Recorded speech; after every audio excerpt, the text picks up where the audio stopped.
Ever struggled to organize your novel drafts and character backstories in one place? With Claude Fable 5 now accessible within Claude Cowork, you can streamline your story development process like never before. In this video, we'll show you how to unlock the full potential of Fable 5 within Cowork. First, let's see how to access it. Once you've opened Claude Fable 5 from within Claude Cowork, you'll be greeted by a user-friendly dashboard that gives you a clear overview of your projects.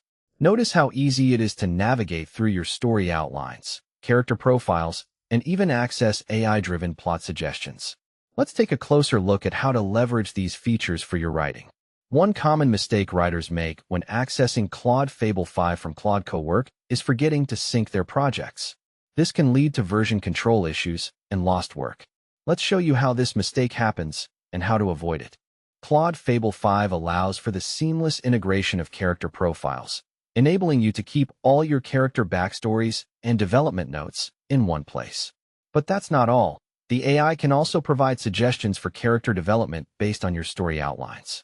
Let's see how to integrate and leverage this feature.